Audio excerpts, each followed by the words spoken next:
the Executive Director of AFCAMP, Advocacy for Children, and I am pleased to welcome you to today's webinar, which is AFCAMP Presents 2020 Vision for Youth, a community conversation that is to allow to hear the voice of our community stakeholders, our parents, our youth, and our community.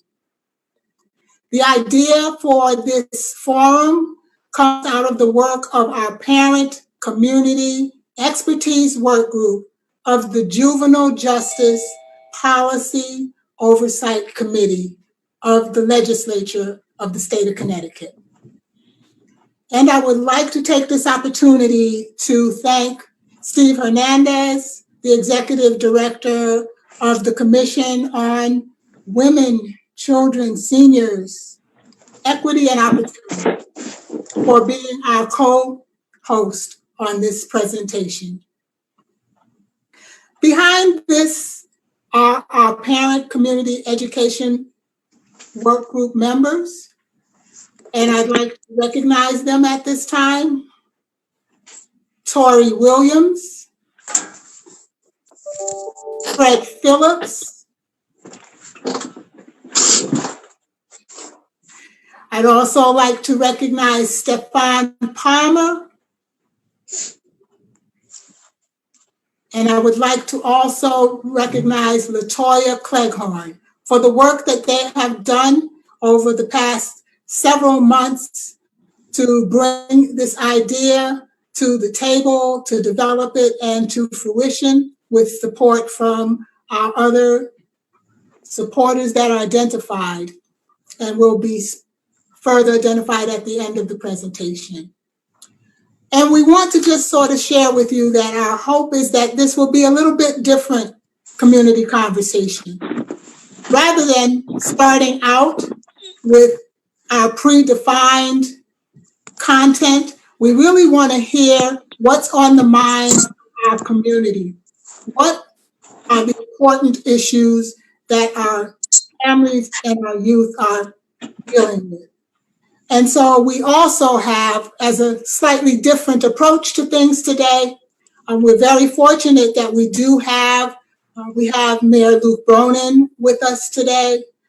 We also have several legislators with us today. And today they're going to play a slightly different role in that we're going to ask them to be listening to what their constituents are concerned about. We're going to come back to them towards the end of the presentation, and we're going to be asking them to share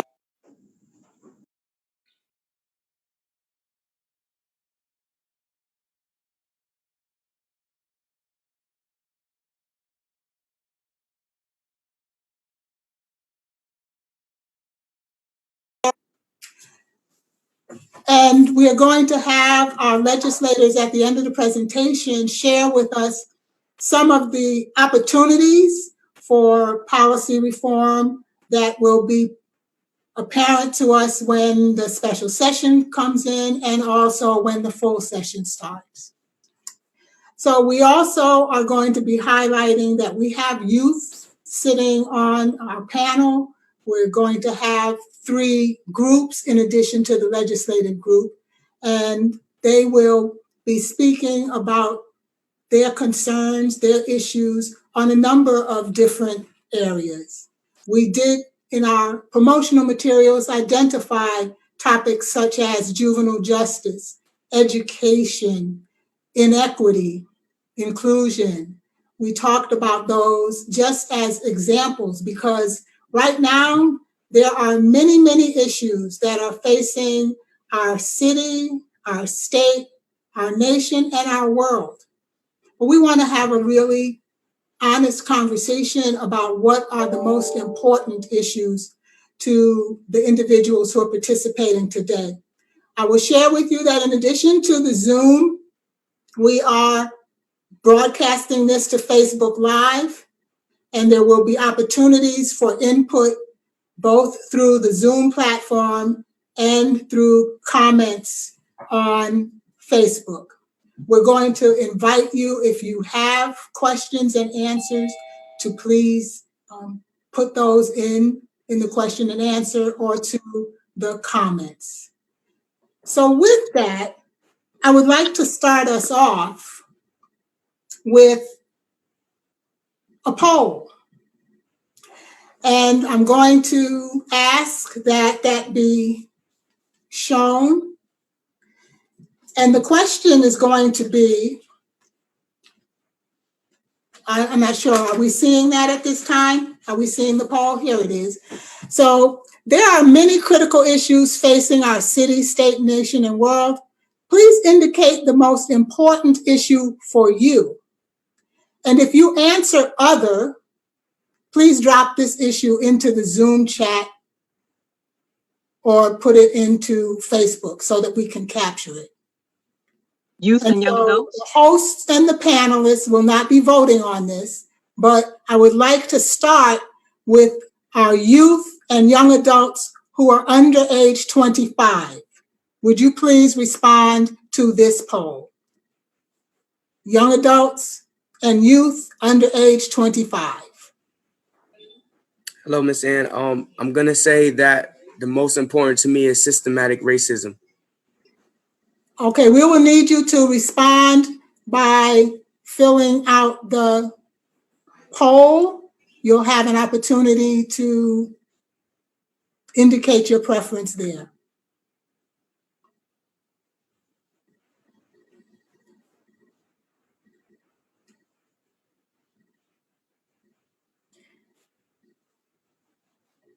Can you give me some sense of where you are with the responses that are coming in on the poll so that I can move on appropriately to the next poll?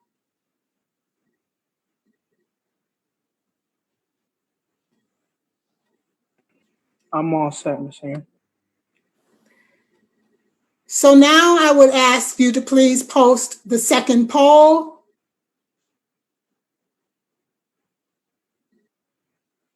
While that's coming up, I just want to assure those adults age 25 and older that we want to hear from you as well. So you have the same question. There are many critical issues facing our city, state, nation, and world. Indicate the most important issue for you.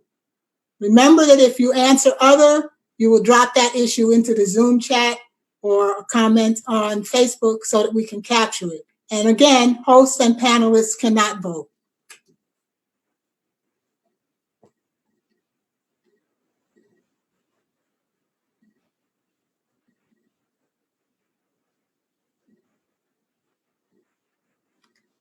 So as we are waiting for this, I wanted to just let you know we have been planning this for quite some period of time. And even as we're doing this, you're well aware that every day there's a new focus, there's a new issue, there's a new situation to be addressed.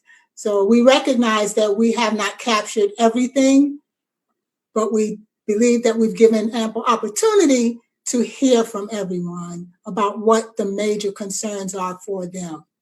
So at this time, I'm going to ask if you would please share the results of the poll. And could you start with, thank you. Start with the results for the youth.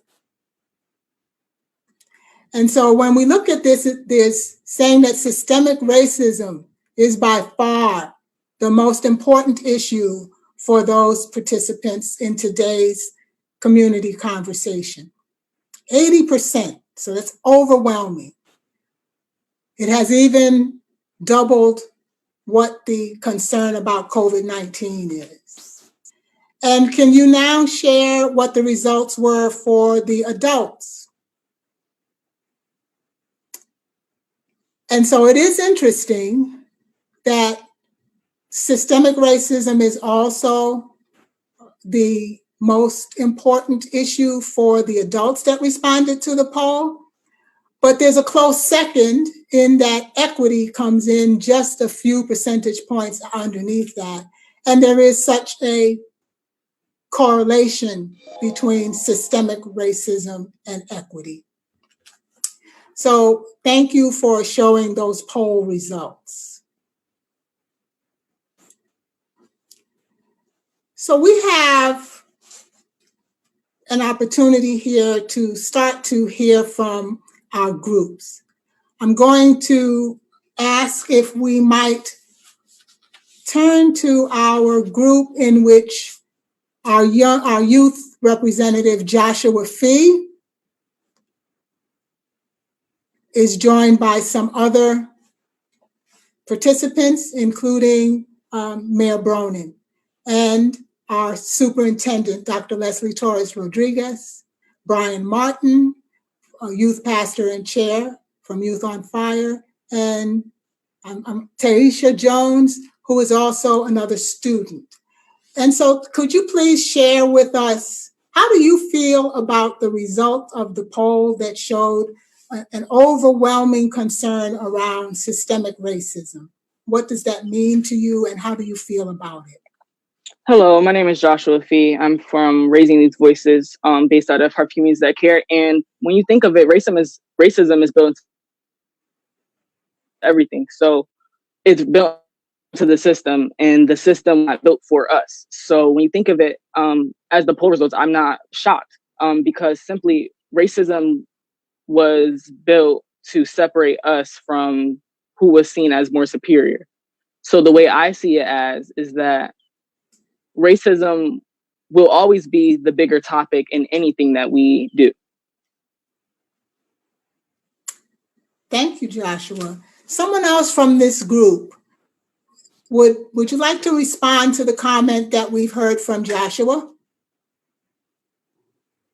Hi, this is Brian Martin. My video has stopped for some reason, but as a youth pastor and also as the chair for Youth on Fire, I can certainly agree with what Joshua has just mentioned, that racism is that underlying and pervasive foundation upon which all the other systems in our country are built. And in echoing what he has said, it's not surprising at all that that would be what is of most concern to both of the age groups that have been polled. So in essence, what we're really looking at is an acknowledgement, finally, by people outside of the groups that are affected, that there is this recognition, a wholesale recognition, that the system is broken with regard to those who are marginalized, but the system is working perfectly for those who are seeking to continue the exploitation of other ethnic groups.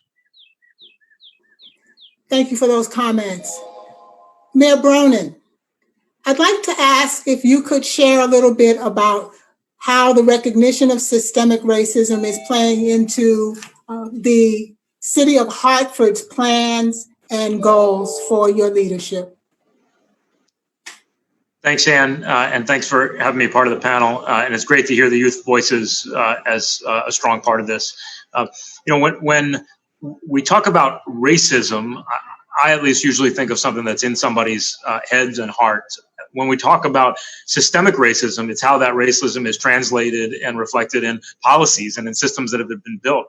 And I think that combating that, the encouraging part of that is it's actually easier to change policies than it is to change minds and hearts. And so we have an opportunity right now when we can look at what are those things that have reinforced and reflected racism for a long, long time. And that's one of the things that in the city, we're going to be working hard to look at. What are those things in our police policies and procedures that may reinforce systemic racism? But it's also beyond that. And I think the conversation that some are having right now about issues like affordable housing and the fact that we are in a state with some of the most profound economic and racial segregation in the nation, and about the fact that we draw our education districts, our school districts, on boundaries that reflect that profound racial and economic segregation. Those are really serious issues that are at the root of a lot of our challenges, but they're also things that we actually can address if we have the courage to go after some policy changes that may have seemed out of reach for a long time, but may be more within reach today.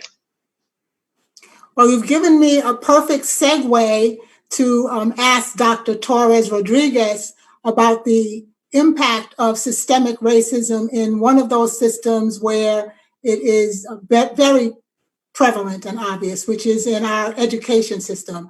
Can you speak to this from the perspective of the role that you play leading Hartford Public Schools? Certainly, and thank you. And I see it from two different angles. One is with regard to policy, as the mayor was referencing, which our Board of Education and I work closely on. But I also see it from the perspective of systems, processes, protocols, and procedures, right? Which is how we operationalize the policy. And I will tell you that at Hartford Public Schools, and you know this because you sit at some of our tables and inform our thinking. We've looked at equity in terms of resource allocation. We have looked at equity in terms of facilities. And so while, oftentimes we hear the word racism, we don't really think about it in terms of how it actually plays out in decision making. And so we at Harvard Public Schools want to do the deeper work. I'm not saying that talking about racism and looking at racial bias is not important. Don't misunderstand me. I think it's that and the work that has to happen at the system with regard to the resources, which is ultimately, right, in the world of education, in the classrooms, what's going to, come alive for our students, that our students have access to quality teaching, that our students have access to quality facilities, that our students have access to curricula that they can identify with and see themselves in. And so it plays out very differently in education, but it is part of the system. And, I believe it was Joshua, or perhaps it was Vincent, that talked about, it is baked into the system. And the only way that you can begin to dismantle it is to address it through the decisions that are being made. I'd like to thank you for that.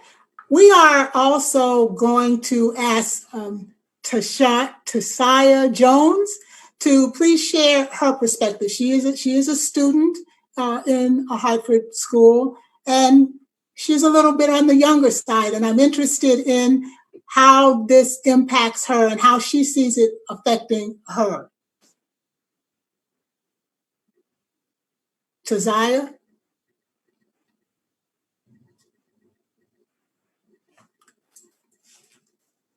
Maybe we'll get a chance to come back and hear from her on another question. I'd like to, at this time, get ready to move on to one of our other groups.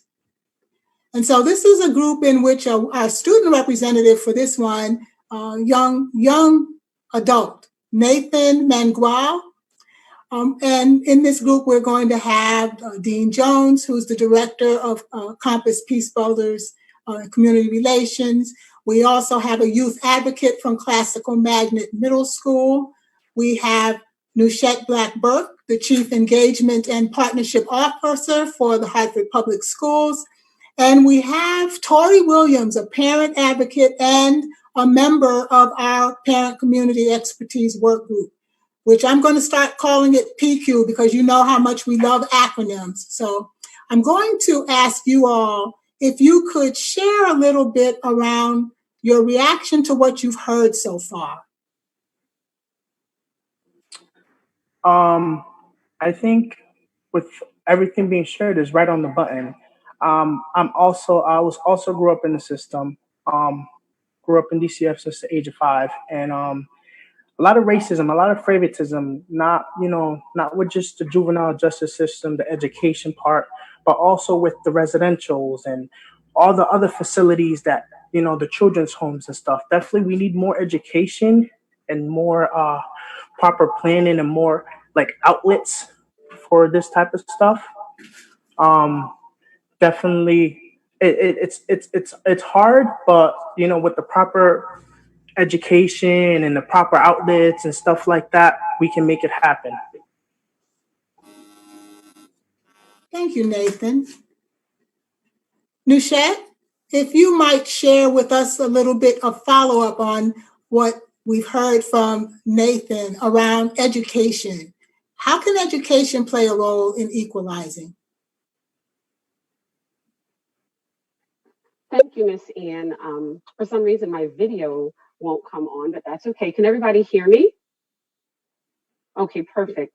So I like how Nathan put it, that education and having more outlets to have opportunities to actually talk about what we are doing here today. So I think that really is I'll go ahead and start my video. Thank you, co-host. There we go. And I think that's where we need to continue to do the work, is to continue to have mediums, forums, opportunities to really have honest dialogue, not something where it's any level of window dressing or it's a one-sided conversation, but consistently having dialogue, conversations to really get at the root of whatever the issues are. So I agree with what has been shared so far, and hopefully this type of forum, and as you stated the acronym, PQ, I forgot the last part there, Ann, we can do more of that and have real dialogue with legislators, teachers, families, and really begin to hear what the real issues are. We all have our ideas of what we consider to be issues, but I think Nathan, the young people, the youth voice, they are able to share very specifically what they're dealing with and allow us to assist in finding resolution. Thank you. You know, I really do want to thank Nathan for offering some ideas about how we might resolve some of the challenges. We wanted to make sure that a theme in our presentation today was what can be done to address things. We want some problem resolution to go on as well as calling out what the issues are. To hear someone talk about not having conversations that weren't the real deal. And so I would like to, at this point, ask Dean Jones if he would weigh in. And then I'm going to ask Tori Williams to respond to what she's heard so far.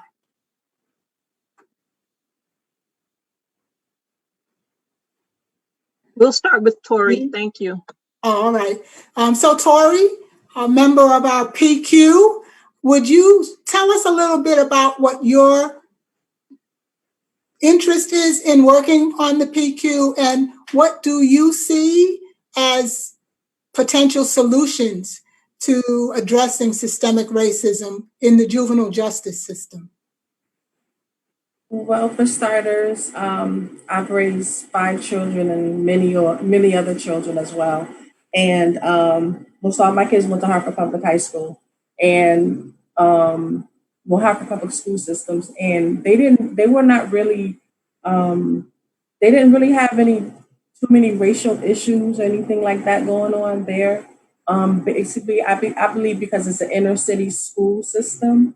But I happen to attend Granby Memorial Middle School and high school, and the issues that my kids dealt with was not really the issues that I was able to see that my peers or whatever at that time when I was in high school and middle school. They basically, inner city versus, how could I put it? Inner city versus the suburbs is kind of, they basically had more money. They had more parental involvement. Anything that they needed in the Granby school system, they got it. Whether it was physical, whether it was psychological or whatever it was, they received it, grants, whatever. But when it comes to the inner city schools here in Hartford, it's a limit. You know, it's always a money issue. It's always, oh, we can't do this, we can't do that. But as a parent, my kids have dealt with a lot. They have dealt with not too much of racial issues, like I said, but they've dealt with a lot of things where open forums and things like this, I think is something that would change, that would help, that would be able to I guess, make things better in our community. Thank you. I would also like to hear from Ja Shaw. Ja is a student at Classical Magnet Middle School. He's a little bit on the younger side here, and I think his perspective is really important because this is where the future lies. Decisions that are being made that will impact his education are going to really influence what he's able to do and the systems that he will interact with going forward. Ja, are you there? Can he be unmuted? So perhaps at this time, Dean, are you prepared to comment for us from your perspective? Yes, can you just give me the question again? Because I just was able to log in. So basically, it's around some of what you've heard in terms of the comments and reactions that individuals have shared thus far around systemic racism, its impact, its influence, and how we might address it. How do we address it in the educational system, or are you talking about in general? I think you can pick any system that you feel is an area where you have some expertise with your work with Compass Peace Builders. You have a very unique perspective and insight into what our young people are experiencing. And so if you could share a little bit of insight from that area, I would really appreciate that. And how do we keep them out of the juvenile justice system? I mean, it's a collaboration of a lot of things, really. I just got some statistics today in reference to just the information I got from Harvard Public Schools of how many youth were online during the pandemic. I think it's setting this pandemic. If our young people are already set back already in education, they're going to be set back even further. And with the plan that the governor brought forth and everything that he stated, we really have to be really proactive with our young people right now to make sure that they get all the services they need right now to be sufficient in whatever they have to get done in school. I'm going to be quite honest and real with you right now. I know in the juvenile justice right now, young people are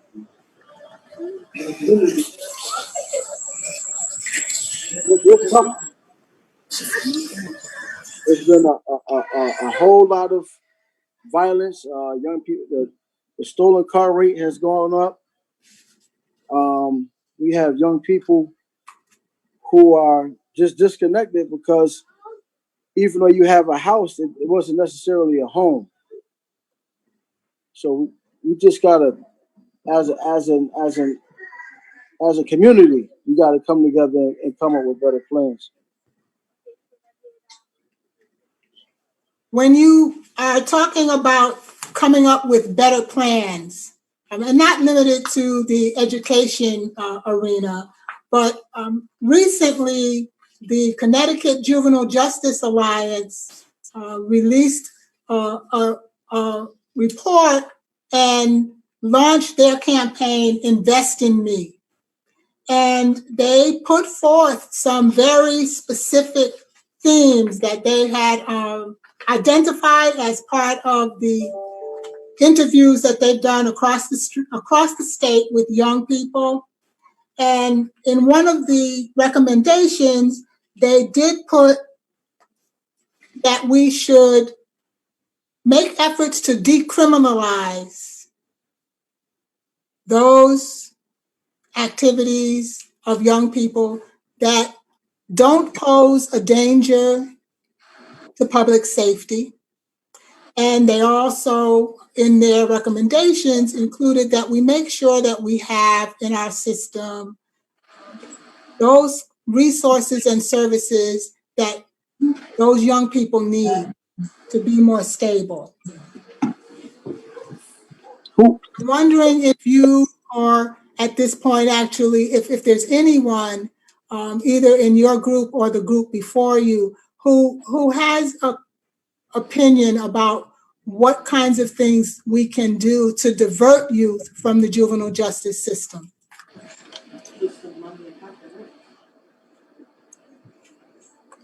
I mean, what are youth doing that's keeping them active and engaged? what are some of the things that they're doing that their interest is in right now?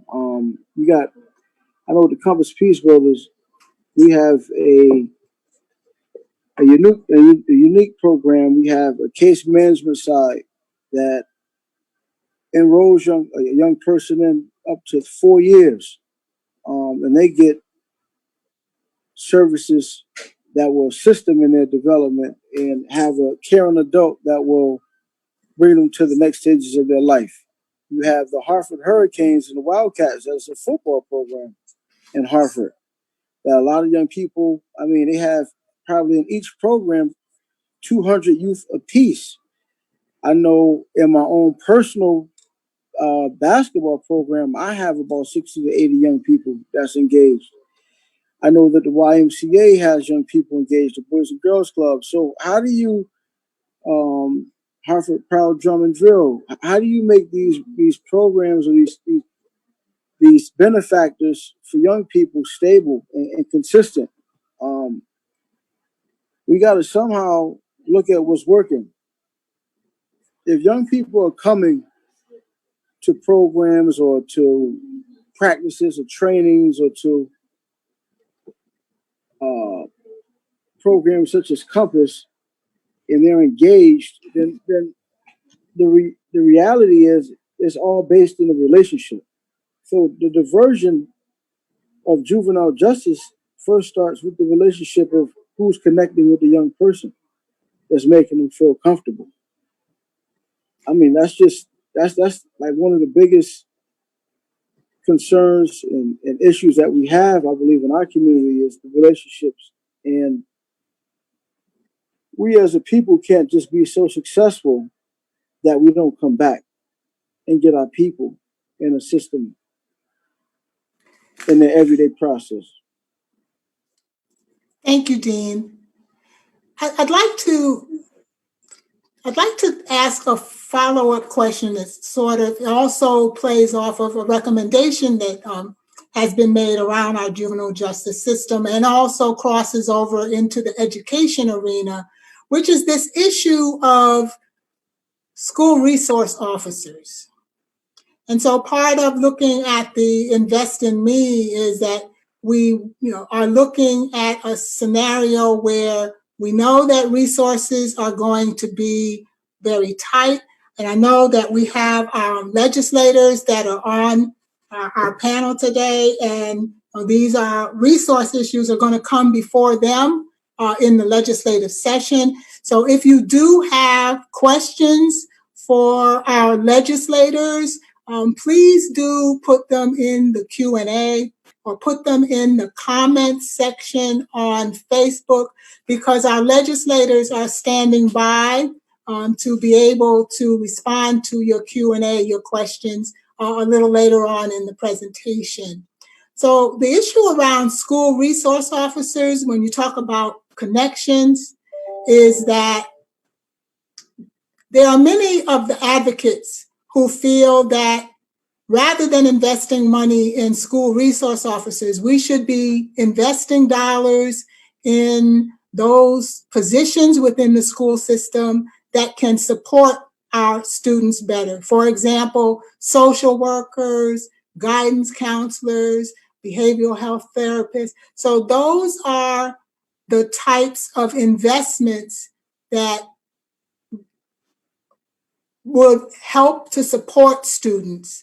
And I'd like to hear from, at this point, really anyone in the school system, and also would ask for Mayor Bronin to respond to this issue around school resource officers and reallocating what are very limited resources to those positions and those services that can better support our young people.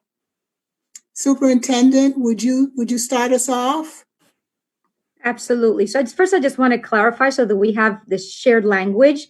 School resource officers, to me, are armed police officers that are in schools. And so we do not have those in Hartford Public Schools. I just want to clarify, we have school security officers. And you're absolutely right. For us is, having the right balance and making sure that we have the additional support staff to, have those deep connections with our students, including the school security officers that we do have in school. The expectation is never to kind of separate the role of an SSO to be one that is punitive and only authoritarian. On the contrary, we actually expect our SSOs to also be connecting with our students, at times being the person that students can identify for whatever reason, right? Because they have a deep relationship, and the connection between the student and all the other support providers. You mentioned social workers, you mentioned counselors. We have student engagement specialists in our schools. And to us, is making sure that students have a system of supports that they can connect with at school, and that are also connected to the community. Okay, thank you for that. And let me thank you for your clarification around the SSOs that are used in Hartford Public Schools and SROs. And then we just call to everyone's attention that while we are focused here in Hartford, this is a statewide issue, and that the JJPOC is looking at statewide policy recommendations. So it's not limited to just Hartford. It's looking at it from a statewide level as well, which is why it's important and really critical that we do have some of our state senators and state representatives on this call as well. Mayor Bronin, you would have a very specific perspective on this issue, being the mayor of a major urban city. Thanks, Ann. I just echo what Superintendent Torres Rodriguez said. We made the decision a few years ago to take police out of our schools, to take school resource officers out of our schools, and to shift to the model that the superintendent talked about. And that was in part because we wanted to minimize the likelihood that behavior that shouldn't be criminalized was criminalized. And so that we tried to combat the school to prison pipeline by eliminating the opportunity for things, again, that shouldn't have led to criminalization to lead that way. So that was a decision that we made. And I know that there are a lot of cities and towns that are now talking about it. I think it's the right way to go. And I think the way the superintendent talked about that relationship between school security officers and the student body, again, school security officers being non-police, that's a better way to think about it. Beyond that, I just want to say, even though this is not specific to schools, one of the things that we recently committed to doing was building a crisis response team that is utilizing civilian trained professionals who are trained in dealing with issues like mental health and emotional distress and trauma, and using those trained professionals to respond to a number of calls instead of police. We have to build that. It's going to take some time. We need to make sure that the training is really strong and the system we build is really strong. But we're committed to building that. And I think that will, I hope, give us another tool of supporting residents of all ages, including our young people, because we know that many of our young people are dealing with an accumulation of traumatic experiences that can be really difficult to deal with. And so that's one of the reasons that we're building that. And I hope that is something that helps us both shift some responsibility away from law enforcement and provide a greater level of service and support to those in our community of any age that civilian team is interacting with. Thank you for that. We would like to give our other group of community, youth, and parents an opportunity to respond, in particular to this conversation as it relates to trauma of our students in school and supports that are necessary to help them. And I would like to ask Dr. Alice Farrell if she would please share with us in terms of what are the solutions that need to be put in place to better support our students, both to help them to benefit more from education and also to be diverted from the juvenile justice system. Dr. Farrell.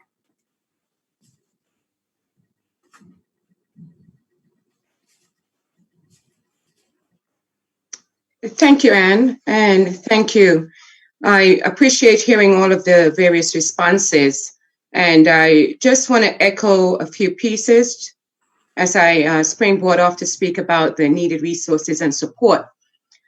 Dean just mentioned earlier the fact that in terms of education, that the children, young people, is not going well, and that the COVID-19 really had an impact there.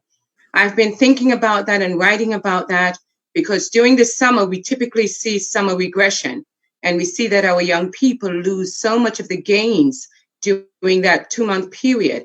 And when you add that summer regression that is anticipated with the what I'm calling quarantine regression, this will have a negative impact. And looking at the opportunity gap that student, in particular student of color, already experience, that disparities there.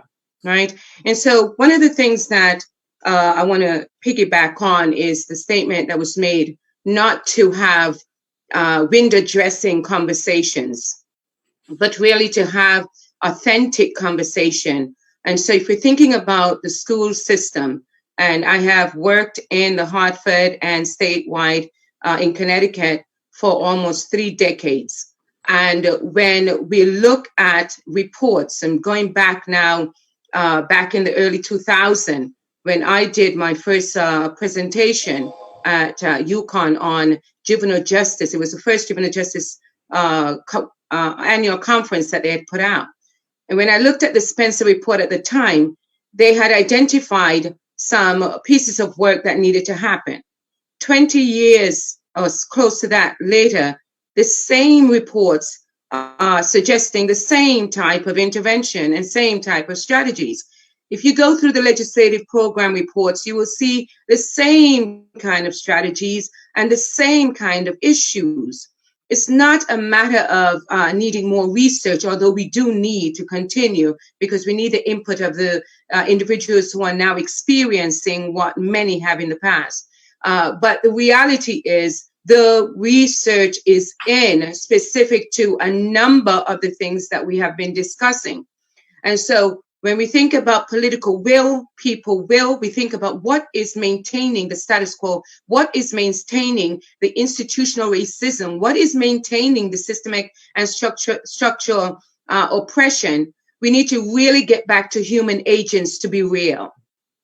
So let's get inside of a school system now, and not looking at any particular school system, but when we think about the climate and culture of a school system, and we think as our superintendent just mentioned earlier, the need for quality teaching, the need for quality facility, and the need for quality curricula that students are able to see themselves and appreciate who they are, see their history through it. We know this, but yet we have lagged behind in making the necessary changes to ensure that the next generation or the next students that are coming through in kindergarten will not have the same experience from before.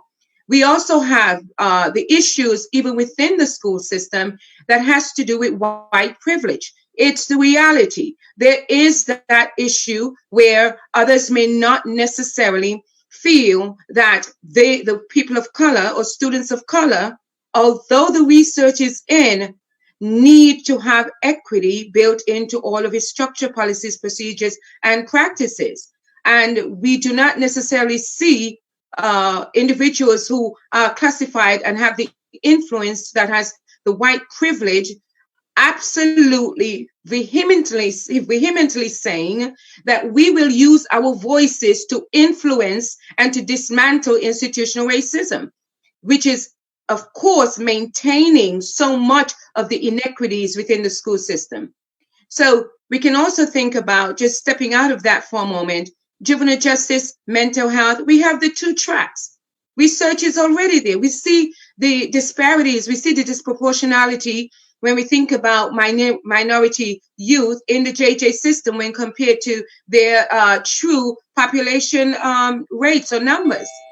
So if we know this, and we've worked extensively in the communities to develop the juvenile review boards. We worked extensively to get that going because of the reality that if you are a youth of color, you're more likely to be directed toward the JJ system versus mental health, even though the issue or the concern or the activity of the youth may be the identical thing.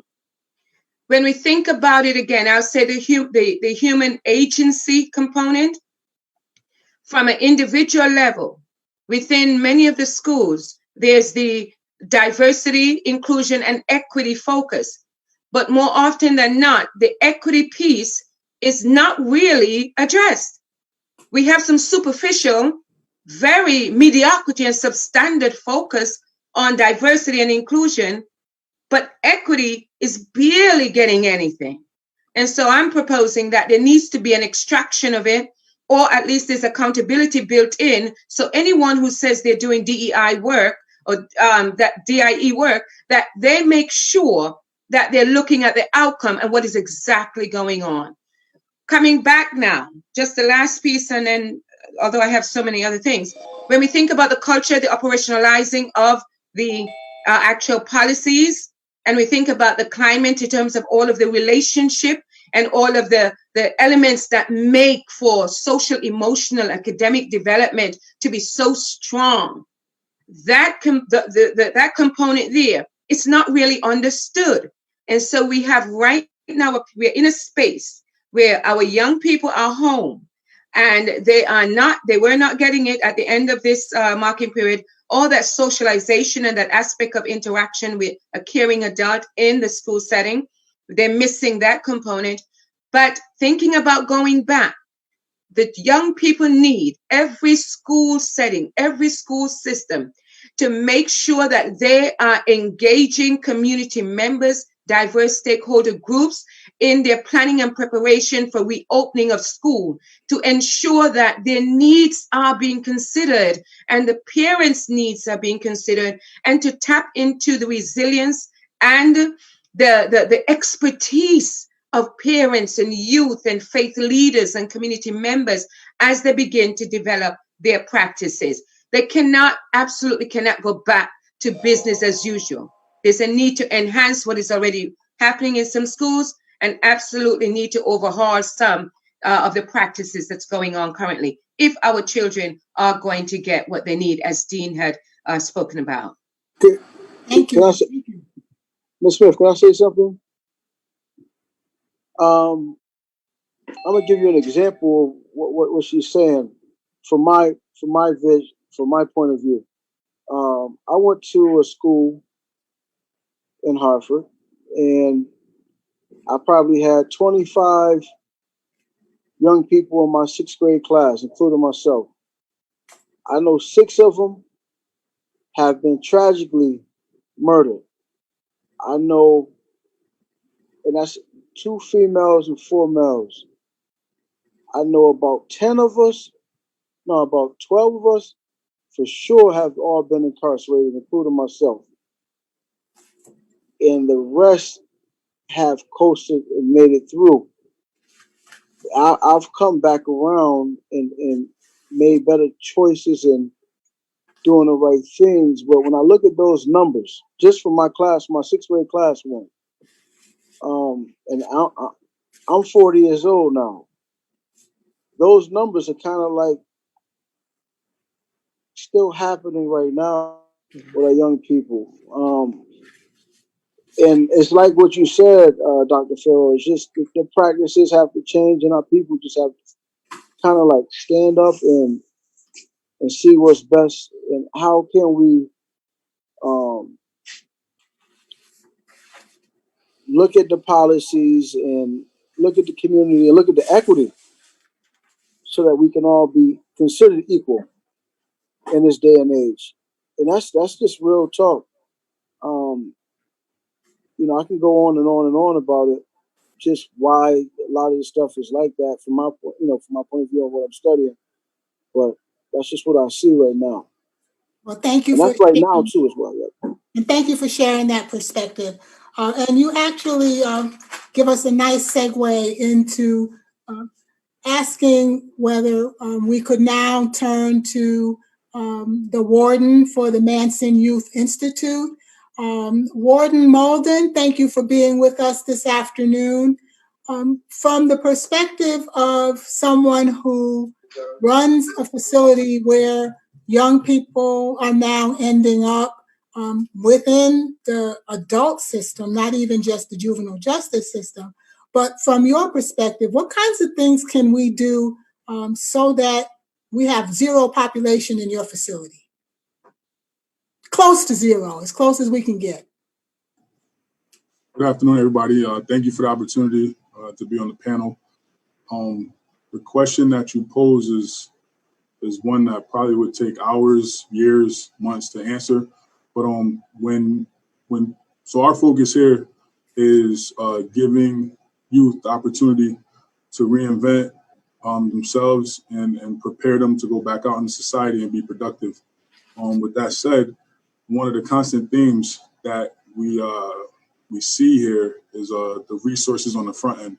We have plenty of opportunities for reentry. We have plenty of opportunities for rehabilitation, but I think that too often the resources are focused on the result instead of the front end and the prevention. I think I talk to a lot of the youth here. They talk about a lot of the issues that they encountered, and a lot of it was just having nothing to be involved in, having no one really have an interest in them prior to them coming here. When they get here, our focus is to obviously we don't want a correctional facility to be a place where you need to go to reinvent yourselves, but we do want to provide you with the tools that when you get back out there, you can possibly help somebody else so that they don't have to come this way. We're trying to instill hope basically in the population that we serve, and we want them to not only view themselves as people, but people that can affect change when they get back out there. So I think we talk about wraparound services.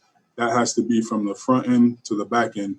And if everyone does their part, I think that the results will be more positive, so to speak. And that even includes us at this point, even though they're at a point where they've committed some kind of offense, where I think we need to be more engaged with the community and do more outreach work as an agency as well, so that the education is there. Knowing that there is opportunity to come back from your mistakes when you get here, but the goal should ultimately be to not come here. If I could just touch on what he said, he mentioned how they feel like they don't have anybody and things of that sort in the school system. From just what I've noticed personally, I've that teachers don't look beyond the surface of a student. They don't really care about a student's well-being. They wonder, oh, why did the student go from 0 to 100 when on all actuality that student came in at 80% because of personal things that happened in the home, and then something at school happened that sent them to 100. So with that being said, in the school system, I feel like teachers need training on how to look at a student.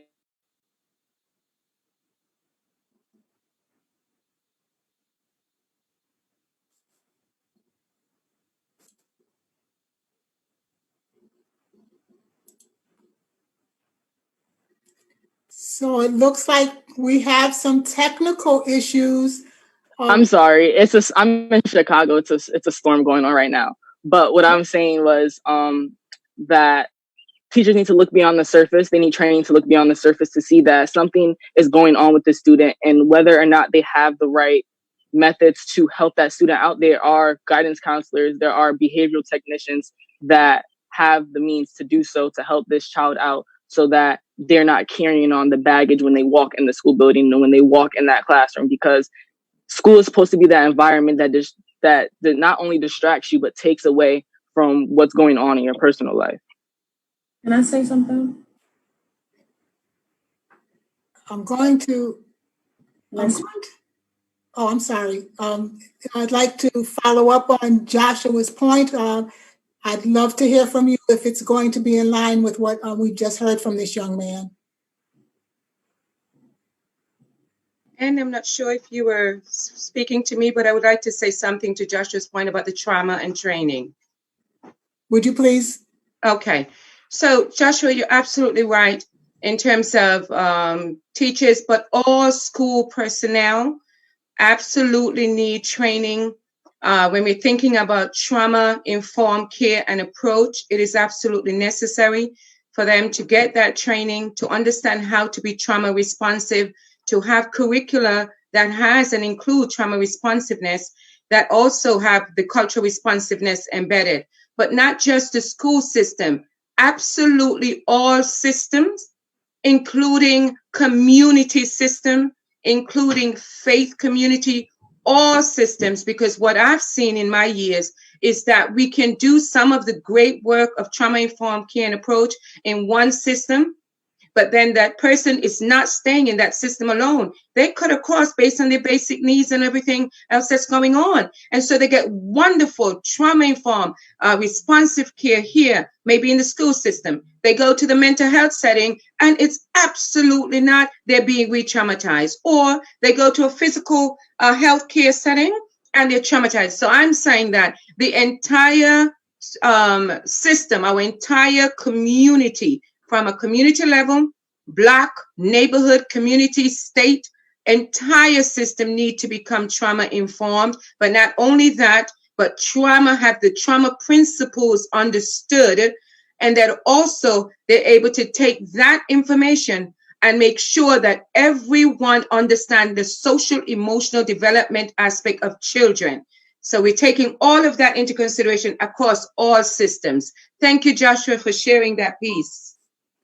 And thank you, Dr. Farrell, for bringing me to the point where social emotional learning, which is, it's a hot button topic, it's a buzzword now, how important that is to the ability of our students to even benefit from their academic instruction. And one of the things that is of paramount concern for me right now, one of the roles that I play is a member of the Social Emotional Learning Collaborative, and taking a look at what SEL means. What does social emotional learning mean? How do you bring teachers to this place where they have that internal capacity? How do we fold it into professional development? How do we have the systems and processes and procedures in place to support that? And it is tied to school climate. And the challenge that is before us is a huge one because, of course, again, we're looking at the issues around resources. And so the real question becomes, where are we going to invest our dollars? Those dollars that are going to be limited. We oftentimes find that what happens is in times of fiscal crisis, it is the social network that gets a majority of the cuts, and that's exactly where you really need to invest more. We're looking now at the time of COVID-19, which has really impacted our entire society.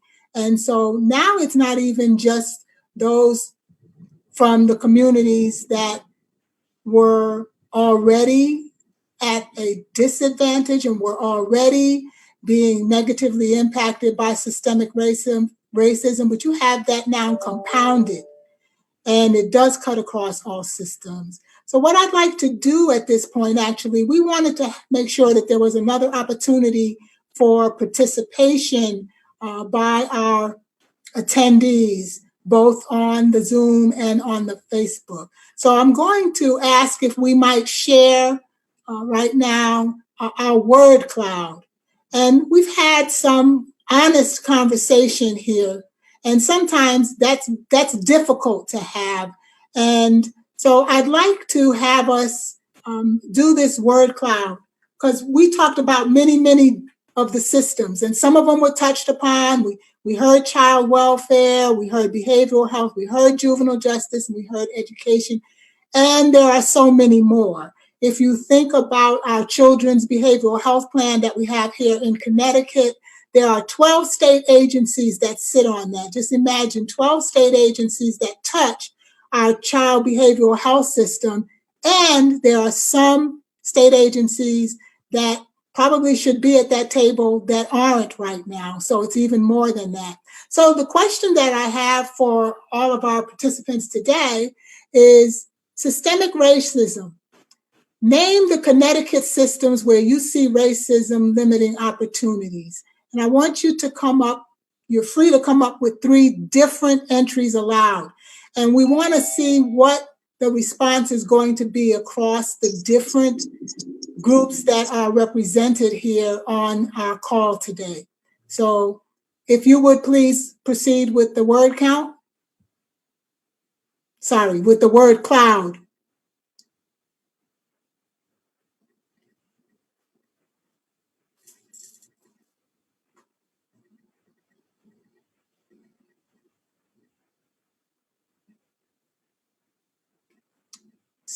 So I am actually going to have to ask you to use your smartphones. So we have up here the location for you, www.menti.com. So that's www.menti.com. And your code is going to be 462405. So this is your opportunity to participate. You're going to use technology. We're all trying to make sure that we become very proficient at it. So we haven't tried this word cloud before in terms of doing it inside of a Zoom. So we're going to ask you to work with us on this. I'm not sure if we can we make that a little larger?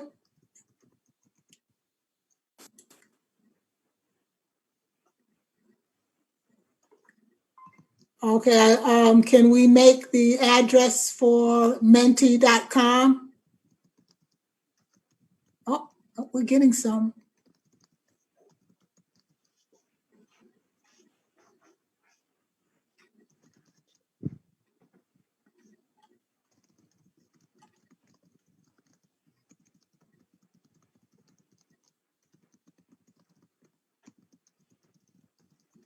It's going to give folks a little more time to get to the website and put in their selections, their choice of systems.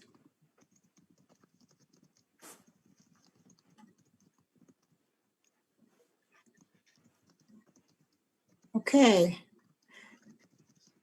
So it looks like education is the system that most folks have selected as one of the as the top. And it looks like here's an interesting development. And it's around the fact that we're seeing, oh, okay. Well, thank you. I think we'll give people a little more time. I think it took folks a little bit more time to get to the website and figure out how to do this. So we can be patient for that and just encourage people who have already gone ahead and did their word cloud vote.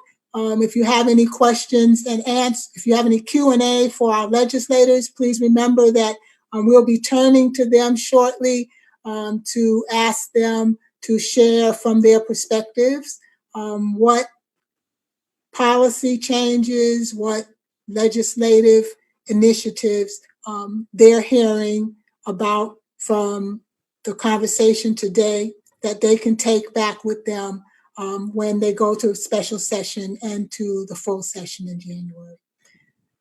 So at this point, I would go ahead and say that we have education, we have housing, and it looks like employment. Education, housing, and employment would be the top 3 based on the responses that we have received on this word cloud.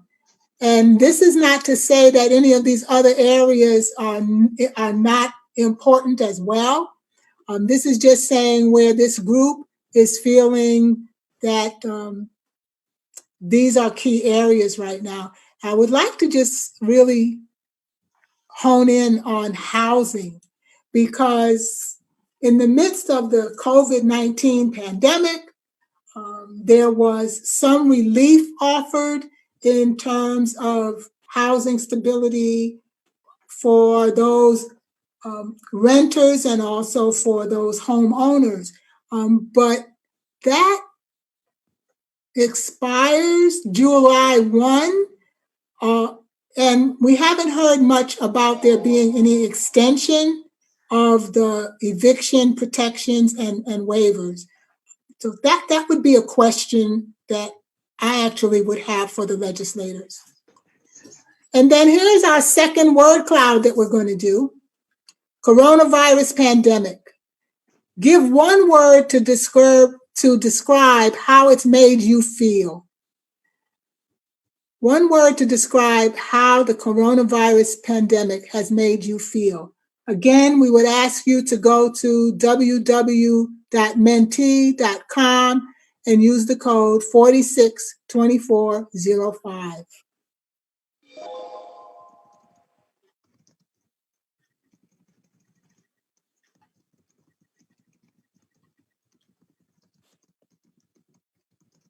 And I've learned from our previous word cloud to give people some time to think about it, to get out on their smartphones, and to be able to put in their selection.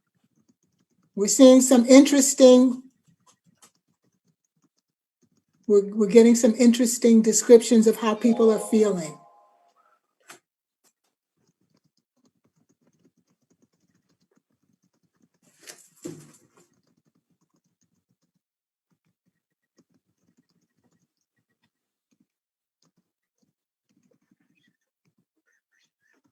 Huh?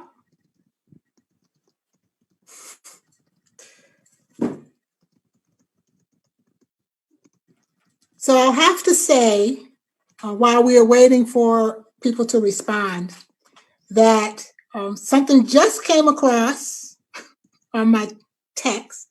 Further emergency assistance announced today for Connecticut renters, homeowners, and residential landlords. So one of the things that was interesting as we were trying to pull this together, and I think in the beginning of the presentation, I talked about us being aware that we have not captured everything because it's like things are changing day by day. We had the announcement of the plan to reopen schools just a couple of days ago. And now, even as we're speaking, that Connecticut had not extended the protections. Connecticut has, in fact, apparently done so. So I believe some of that information might even be, there might be a link that's being provided in the chat so that people can find out what the actual facts are. But based on the text alert that I just received, that has in fact occurred. And it'll be interesting to see what the details of that extended protection are going to be. So it looks like when we're looking at these responses to how people are feeling, I'm going to reach out to Dr. Alice Farrell of Olive Branch Clinical Consulting to share with us her thoughts about what needs to be done to help our community to deal with these emotions. Dr. Farrell? I believe she may be muted. I am here, and I'm just Thank not you. seeing. Oh, there I am. Okay. So when we think about all of the emotions and the feelings that have been expressed, I'd like to contextualize this. The question was related to the COVID-19 pandemic, right? What's interesting is the majority of what we're seeing there was in play before COVID. If we stay for a moment and think about the nuances before COVID, and if we think about our youth and our communities and what has been going on, I'd like to just put a pause right there. I'll introduce this idea that our communities, our families, our young people are resilient and they have strength and they have aspirations and dreams and visions, and they're able to bounce back from a lot of things, and they've been able to navigate with all the different challenges that they've experienced. And so we have that strength piece here. But in actuality, all of those feelings and all those emotions have at some point or another been experienced by young people and their families. What we're seeing is an exacerbation of it because of the isolation. So in particular, we're seeing the increase in the intimate partnership violence, all the emotions, the psychological trauma, the mental health trauma, all of that is experienced. We see the increase in the child welfare reports, and we're seeing it's a horrific time right now because of the fact that on the norm, when these are in play, these feelings and emotions are in play, we generally have some outlets so that the children, the young people, and the adults can access services, whether it's in the school setting with mental health, with groups, or they may have some after-school programming. They may have some way to deal with some of those emotions. Right now, with the COVID and being isolated away from those social network and social support system, also not being able to go to family members, uncles and aunts, blood relative or not, who can help them with their emotions, that has really exacerbated it. So now we see not just that the emotions are there, but the intensity, the frequency of the symptoms that are starting to come up, it's rising. So what are we to do in this situation? We know that the earlier you can identify an issue and you can provide some sort of intervention, it's the better, especially if it's quality, culturally competent, and linguistically appropriate services. That we must say, right? It has to be quality care.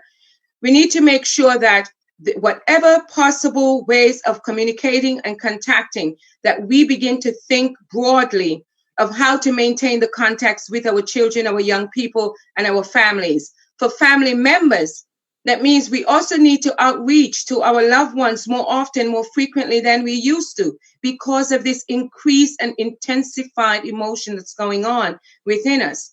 For our community members, the idea about the village raising of children, it's not just a fun statement.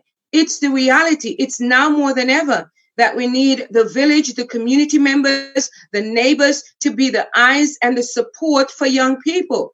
It's now that we need the faith community more than ever to be able to engage and use technology to maintain the contact with the various folks that are in their congregations. Now, this piece with misinformed, I do want to make this piece. Misinformed, played by the state, discombobulated, all of those patronized, and all of those specific type of language, that's not surprising, because it's built on a system that has continuously provided inaccurate information or have not been able to consistently formulate their practices and policies in a way that helps us to see that they're being transparent. So, and it's not just a local level. We're talking about local, national, federal, across the board. And so now that you have that, and remember, we also have that institutional racism stuff underlying there that has very much impact in terms of trust. So when you combine it, it's an absolute horrific and despairing place to be. There is that sense of urgency. Folk are being stressed out. And in that space of being stressed, we know that people of color in particular, and because we also know that with the adverse childhood experiences, we are releasing more stress hormones, cortisol, at this point than ever. It is a very disconcerting element here. And so this reality here, when schools are thinking of reopening, they need to see this reality because they will be faced with these emotions. When the school system, when the community providers are opening back up to bring their clients back, they're going to be experiencing all of this. So the workforce across the systems must be prepared to deal with these matters. Thank you so much for your perspective on this and giving us actually some areas to focus on. So I'd like to at this time, we'll do a couple of things. One is that I'm going to be asking our legislators group to share with us where they, some comments that they may have about what they've heard, some of the connection between what their constituents have shared with them today and possible options for legislation as they go forward. And then interestingly, yes, as well, I'd like to thank Representative Porter for letting us know that $33 million is available for assistance to renters and homeowners and for providing a link to details about that. But if we might at this time look at our legislators group, I would like to ask, and I think we'll just, why don't we just go ahead with Representative Porter? Could you please share with us your thoughts about what you've heard today and how it relates to the tasks that will be before you when the special session and the regular legislative session convene? Thank you. And first, I just want to say thank you to everyone that has participated on this call, especially to the young people. We often say that, you know, they are our future, but I like to say that they are our right now. And in listening to them, I know why I believe that. There was so much that I heard that resonated around the things that we need to do. And because we are short on time, I'm going to try to be really brief. But the one thing that really stood out was Dr. Farrell said, we can't go back to doing business as usual. And I so believe that because of the structural and systemic racism that we're dealing with straight across the board in all systems, I think that we have to go back with a boldness that we've never had before because there's just too much on the line. We stand to lose too much. And I mean, if you're watching what's going on nationally, we actually are losing our lives. And our young people deserve an opportunity to flourish. They deserve a level playing field, and they deserve the resources and the opportunities that their white counterparts have.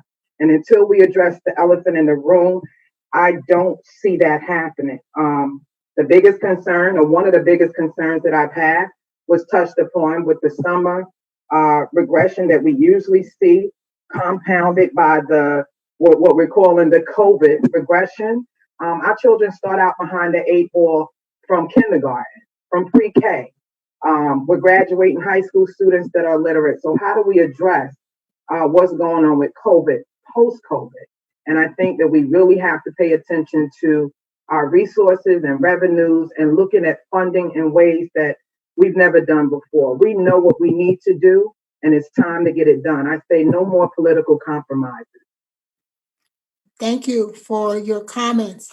May we hear from one of our other legislators who would like to follow up on that? Hi, Ann. This is Tony Walker.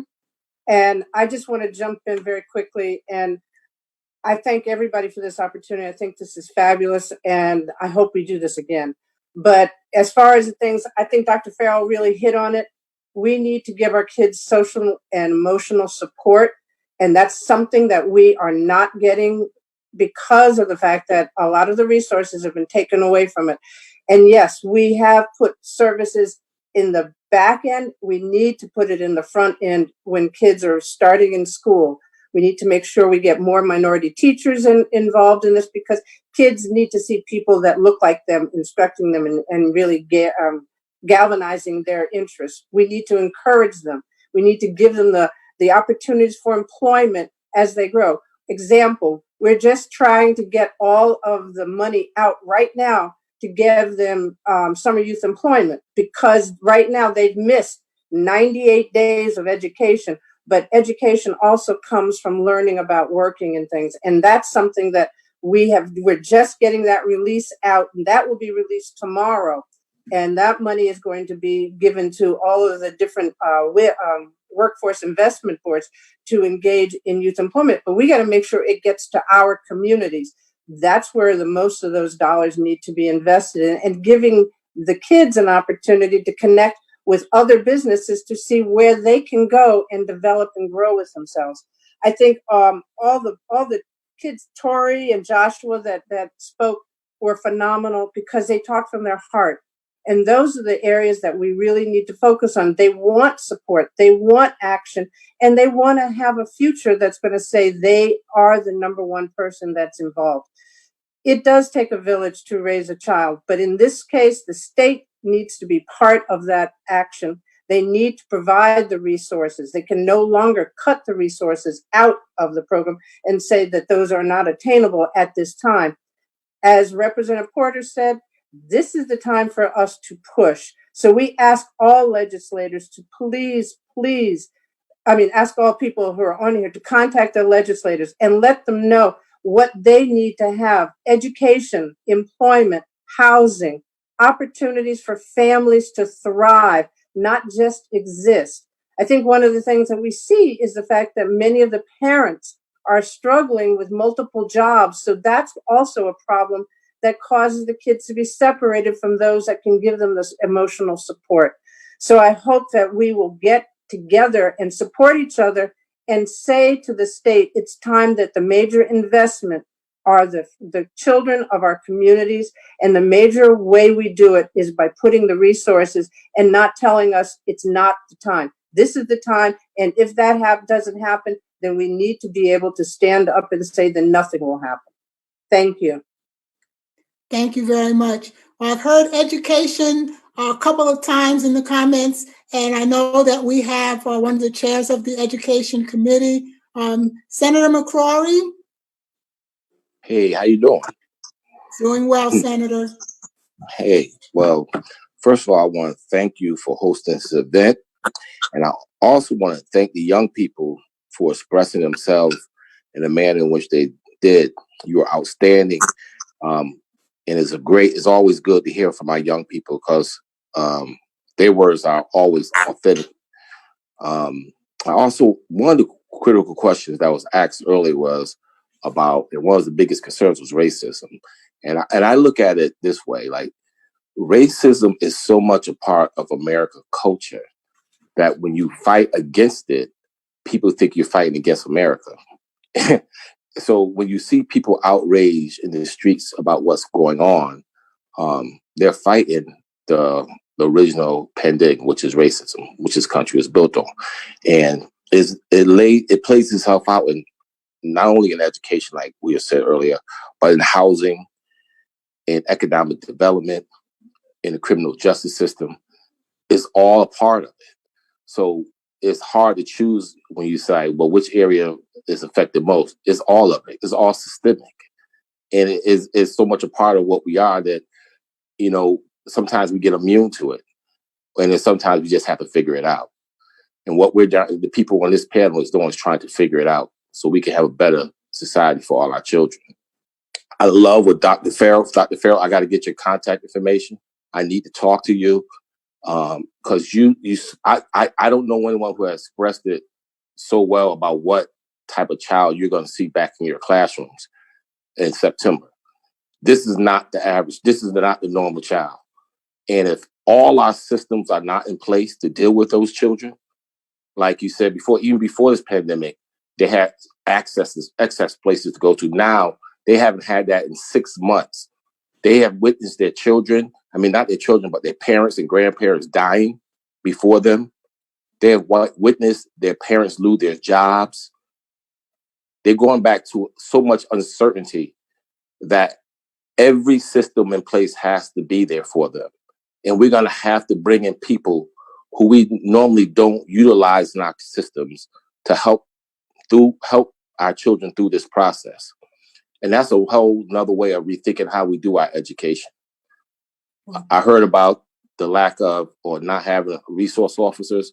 Trying to pull that off in Connecticut might not work because officers work well in other people's community. They just don't work well in our community. And so it was probably be difficult to get something like that passed. But at the end of the day, Tony said it very well. Our kids need opportunities and employment. But not only our young people, but their parents need opportunity for economic climb. And I'm working on a piece of legislation that I will get forth in this legislation session that will reinvest in our communities, reinvest in communities that have not had About to go off on the beat. They about to be mad. 50 years, reinvestment in showing that we believe in these people in these communities and we want to give them opportunity. We're going to give them hope. And if we don't do it now with what we have experienced in this country the last 3 to 4 weeks, then we'll never get it done.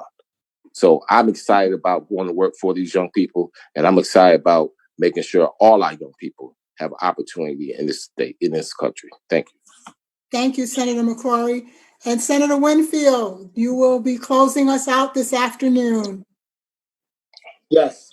First, thank you for having me, and thank you to those young people. I just want to say something that I think is important because we noted that they were saying what's on their heart. But a lot of people will talk about what's on their heart, and it has nothing to do with actual experience. What these young people are talking about is experience. And I think it's important to the conversation because as we think about how do we move forward, how to legislate, get things done, it's important to have those voices. Let's go back to what Dr. Farrell was talking about and Senator McCrory just now about the issue of trauma. If you had asked an unlearned person in our community about what was going on in the community, what they would have described to you 25, 30, 40 years ago was a complex form of trauma, was community level trauma. And in the discipline, community trauma is a relatively new thing, but a person in our community could have explained it all that time. And that's important to understanding why we get what we're supposed to get out of legislative, out of bodies that are supposed to help us. When we're talking about what happens in these communities, these young people are going back to the source that created the trauma. You add to that what's going on with teens, what's going on with racism, and you have a major problem that even when we think about trauma, is not actually responsive to what happens in their lives. So we must be listening to these young people. In terms of what could be done to help us, exactly what you're doing today. This has to be something that is put in front of people who don't see this. This has to be something that we as a people have decided to look at the legislature, to map that legislature and figure out the people who aren't hearing it.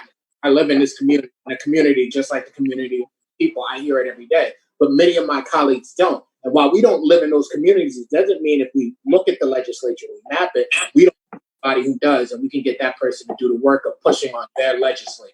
So that's what has to happen. Legislators have to be moved by people who understand what's actually happening in our community. Because there is no way someone who lives in a community far removed from a New Haven or a Hartford, particularly a place like New Hopeville where I live, is going to understand community level trauma in the way that it exists here. Most of us don't really understand it, although we can describe it. So in order to get policymakers to be responsive, we have to get that notification to them where they are. And these young people are the perfect messengers for it. So I would say to do this work and to continue to figure out ways to use people who you know as allies to make it happen. Well, thank you. Thank you, all of our legislators. I want to thank each and every one of our panelists. I can't thank you enough for the technical support, the folks behind the scenes. They don't usually get credit, but we really appreciate all of the efforts to bring this event today to this point. I hope that we will have opportunities to follow up in the future because there were some issues that we only grazed the surface of. And so again, thank you to everyone. Do be well and enjoy the rest of your evening. Thank you. Bye.